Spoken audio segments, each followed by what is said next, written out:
I hope everyone is fine and enjoying the best of their health. आज की जो basically हमारे पास इस सिटिंग का मकसद जो है वो उन कंसर्न्स को एड्रेस करना है जो कि स्टूडेंट के माइंड में होते हैं जब वो किसी भी जगह पे किसी भी यूनिवर्सिटी पे एडमिशन ले रहा होता है। तो इन सब कंसर्न्स को एक दफ़ा डिस्कस करने के लिए हमारे साथ आज ताहिर इकबाल साहब मौजूद हैं जो कि डिपार्टमेंट ऑफ कंप्यूटर साइंस में सीनियर असिस्टेंट प्रोफेसर हैं। तो आई थिंक डायरेक्टली सर के साथ डिस्कशन स्टार्ट करते हैं। सर अस्सलाम वालेकुम। वालेकुम अस्सलाम। सर कैसे हैं आप? ठीक है। हाँ। अच्छा सर, आपको पता है कि आजकल के दौर पे जो चल रहा है बच्चों के माइंड में बहुत सारी क्यूरीज होती हैं जब भी वो कहीं पे एडमिशन लेने जाते हैं कि हमने किसी भी जगह पे अगर एडमिशन अगर लेना है तो उस एडमिशन में बेसिकली हमारे पास हमने यूनिवर्सिटी से किन पैरामीटर्स पे जज करना है।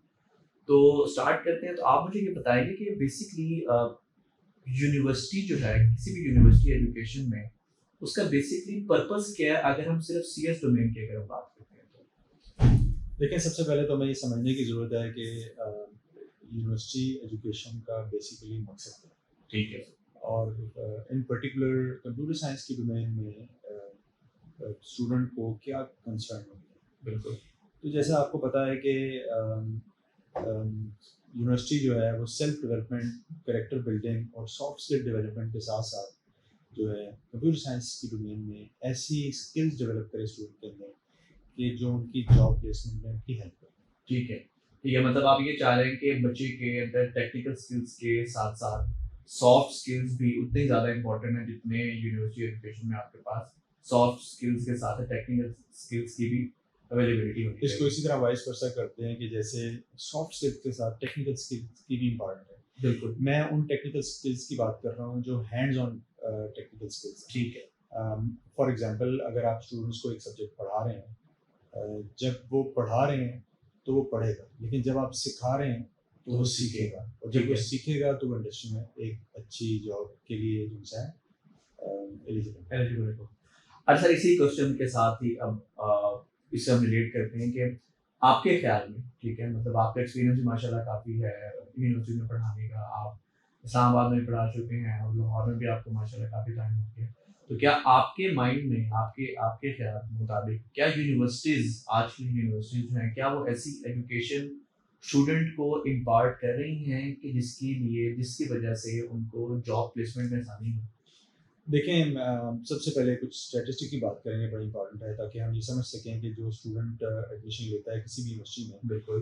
तो क्या उसकी जॉब प्लेसमेंट हो सकती है या नहीं। बिल्कुल। तो जैसे कि आपको पता है कि पाकिस्तान में तकरीबन 4.5 लाख लोग ग्रेजुएट होते हैं सालाना, और उसमें 80,000 स्टूडेंट जो है वो ग्रेजुएट होते हैं कंप्यूटर साइंस की डोमेन में। और अगर आप एम्प्लॉयर की बात करें तो एम्प्लॉयर जो है तकरीबन 77% एम्प्लॉयर ऐसे हैं जो फ्रेशली ग्रेजुएट स्टूडेंट जो एम्प्लॉय बनते हैं उन एम्प्लॉयर के पास, वो उनसे खुश नहीं होते। उसकी क्या रीज़न है सर? उसकी रीज़न यही है कि हम यूनिवर्सिटीज़ का जो फोकस है आम तौर पे वो बुकिश नॉलेज के ऊपर है। बिल्कुल। जबकि यूनिवर्सिटीज़ को चाहिए कि वो प्रैक्टिकल नॉलेज के ऊपर ज़्यादा फोकस दे और वो हैंड्स ऑन ट्रेनिंग बच्चों को कराए कि जो उनकी प्लेसमेंट के हवाले से उनकी हेल्प कर सके। ठीक है, वो आपने जो अभी जिस तरह कहा था कि अगर हम सिखाएँगे तो वो सीखेगा, अगर Exactly. पढ़ाएँगे तो वो पढ़ेगा। जी। तो अब ये जो सिखाने वाली जो बात है, ठीक है, अगर हम स्किल्स की अगर हम बात करते हैं, तो अ, आप आपके ख़्याल में, ठीक है, मतलब वो कौन से ऐसे स्किल्स हैं, अगर हम सिर्फ सीएस की बात करें, वो कौन से ऐसे स्किल्स हैं जो कि जो एकेडेमिया और एक जो हमारे पास इंडस्ट्री का जो बेसिकली गैप है, उस गैप को बेसिकली मिनिमाइज़ कर सकते हैं for better job placement in the future? जी। जैसे कि आपको पता है कि इंडस्ट्री के अंदर हम डायरेक्टली फीडबैक लेते हैं, ख़ास तौर पे मैं पहले यूनिवर्सिटी की बात करूँगा। बिल्कुल। तो हमें ये पता लगता है कि इंडस्ट्री में basically verbal communication, positive attitude, team work, critical thinking के साथ-साथ सेल्फ कॉन्फिडेंस के साथ-साथ हमें वो स्किल्स डेवलप करने की ज़रूरत है जिसमें वो प्रैक्टिकली काम करके इंडस्ट्री में कोई प्रोडक्ट डेवलप करते हैं और उसको उससे बिज़नेस क्रिएट करते हैं। जैसे आजकल आपको पता है कि आजकल दौर है डेटा साइंस का, आर्टिफिशियल इंटेलिजेंस का, बिल्कुल सर। इंफॉर्मेशन सिक्योरिटी का, ब्लॉकचेन का, सॉफ्ट फीचर्स वगैरह का, एम्बेडेड सिस्टम का। और इन इन इन सारी चीज़ों के अंदर जब तक उनके प्रैक्टिकल एजुकेशन या प्रैक्टिकल नॉलेज डेवलप नहीं होगा तो वो इंडस्ट्री के अंदर जो है वो प्रैक्टिकली काम नहीं कर सकेंगे। तो आई वुड से कि तालीमी इदारों में जहाँ बुकिश नॉलेज दिया जाता है, आम तौर पे मैं तमाम की बात नहीं कर रहा, बिल्कुल ऐसे बहुत से इदारे हैं, उनमें से एक हमारा बहरिया यूनिवर्सिटी भी है जो फोकस करता है प्रैक्टिकल एजुकेशन के ऊपर और हैंड्स ऑन स्किल्स के ऊपर। अरे सर, आप चलिए, आपने बहरिया यूनिवर्सिटी की बात कर दी, आप मुझे सिर्फ ये बताइए कि बहरिया यूनिवर्सिटी का कैंपस बहरिया टाउन में क्यों नहीं है? ये आपने बड़ा इंटरेस्टिंग सवाल पूछा। बहरिया यूनिवर्सिटी बेसिकली पाकिस्तान। अरे सर, मैं यहाँ पे कट करूँगा। अच्छा, आप इंटरव्यू में जब भी हम कभी भी बैठते हैं तो हमारे पास हमेशा ना सबसे पहली जो हमारे पास क्यूरी आती है आइदर फ्रॉम पेरेंट्स या स्टूडेंट्स, वो हमारे पास ये आता है कि either this Bahria university is directly related to Bahria town. तो हमारा जो फर्स्ट जो हमारे पास जो हमने क्यूरी सबसे पहले एजुकेशन की स्किल्स की बात तो मेरे ख्याल में आई थिंक बाद में आती है।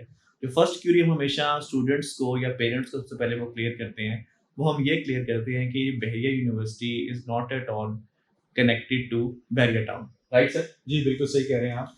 बहरिया यूनिवर्सिटी बेसिकली पाकिस्तान नेवी का प्रोजेक्ट है। बिल्कुल। और इसका ताल्लुक बहरिया टाउन से हरगिज़ नहीं है। और यही वजह है कि यहाँ क्वालिटी पे फोकस किया जाता है और एकेडमिक स्टैंडर्ड पे फोकस किया जाता है और वेल डिसिप्लिन माहौल है because of the arm forces. Exactly. तो बहरिया यूनिवर्सिटी जो है HEC recognise federally chartered university है जो पाकिस्तान नेवी ने सन 2000 में शुरू किया।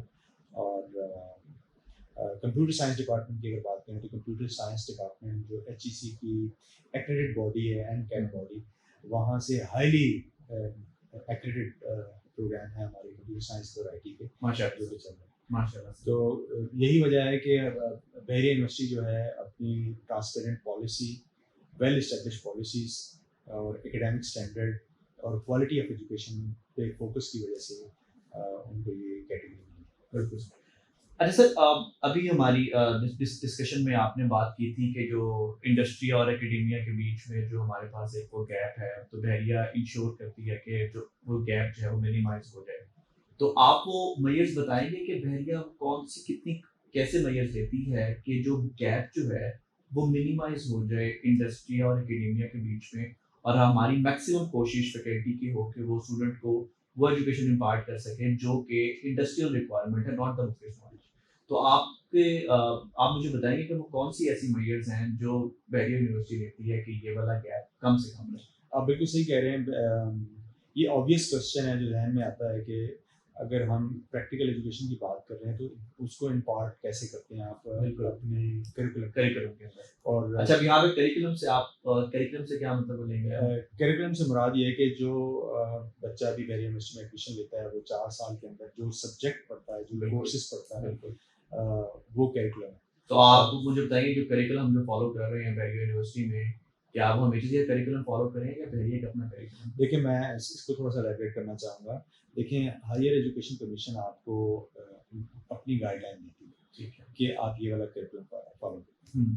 और अगर आप इसको थोड़ा सा अंडरस्टैंड करें तो कंप्यूटिंग प्रोग्राम लाहौर के अंदर अराउंड 16 to 17 यूनिवर्सिटीज़ के अंदर कंप्यूटर प्रोग्राम रन हो रहे हैं और वो HEC की गाइडलाइन के अंडर वही वाला करिकुलम फॉलो करते हैं जो हम करते हैं। बिल्कुल। अब सवाल ये पैदा होता है कि हमारा दूसरों से डिफरेंशिएट कैसे करना है। बिल्कुल। या आप ये कह लें कि उन यूनिवर्सिटी में हम कहाँ स्टैंड करते हैं जहाँ क्वालिटी ऑफ एजुकेशन पे फोकस कर रहे हैं और क्वांटिटी पे फोकस नहीं कर रहे। एग्जैक्टली।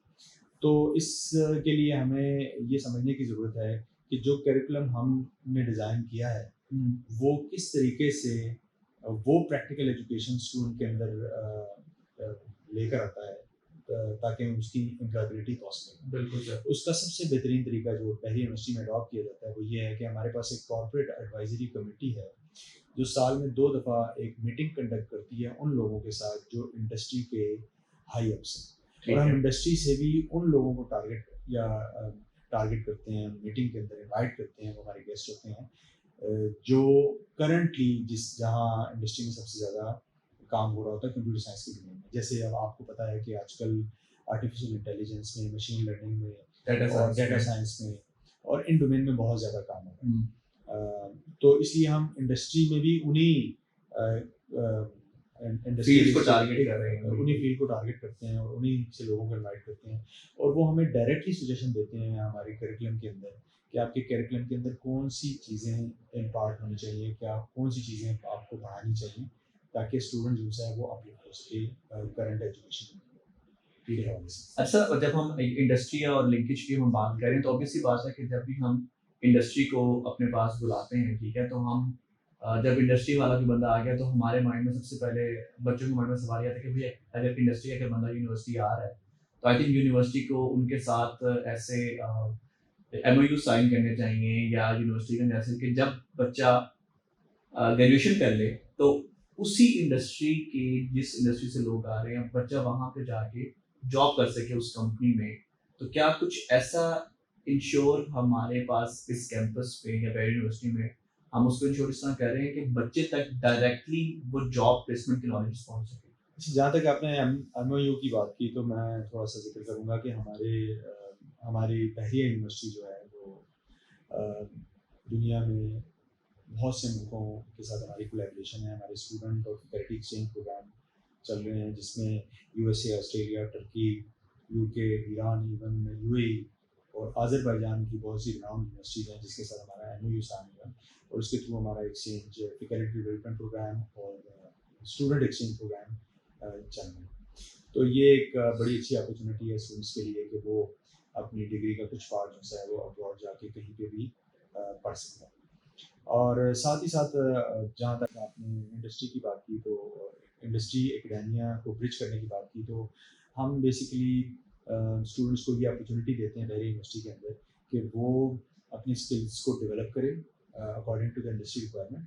और बैरियर यूनिवर्सिटी का प्लेसमेंट ऑफिस जो है वो स्टूडेंट को ये फैसिलिटी देता है कि इंडस्ट्री के अंदर जितनी भी जॉब रिक्वायरमेंट आती है वो स्टूडेंट को उसके साथ चैनलाइज करता है और न सिर्फ चैनलाइज करता है बल्कि स्टूडेंट को ये अपॉर्चुनिटी देता है कि वो अपनी स्किल्स डेवलपमेंट के लिए 24/7 यूनिवर्सिटी की लैब्स को यूटिलाइज करे और अपने स्टार्टअप को भी इनिशिएट करे। मतलब अगर आप कहना चाह रहे हैं कोई अगर बच्चा जिसने अगर अपना सीएस में डिग्री की है और अगर अपना सॉफ्टवेयर हाउस ओपन कर रहा है तो he or she can use the labs of Bahariya University free of cost. Exactly न सिर्फ फ्री ऑफ कॉस्ट बल्कि हमारी जितनी भी highly educated foreign and local qualified faculty है वो न सिर्फ उनको मॉरल सपोर्ट देती है बल्कि टेक्निकल सपोर्ट अगर कहीं रिक्वायर्ड होती है तो वो उनको बड़ा अच्छे तरीके से यही वजह है, मैं आपकी बात कर रहा हूँ, यही वजह है कि हमारे पास इंडस्ट्री से लोग जब इंडस्ट्री से लोग आते हैं कॉर्पोरेट सेक्टर से आते हैं तो वो न सिर्फ बच्चों को ट्रेन करते हैं बल्कि फैकल्टी के साथ मिलकर भी प्रोजेक्ट्स करते हैं। अच्छा,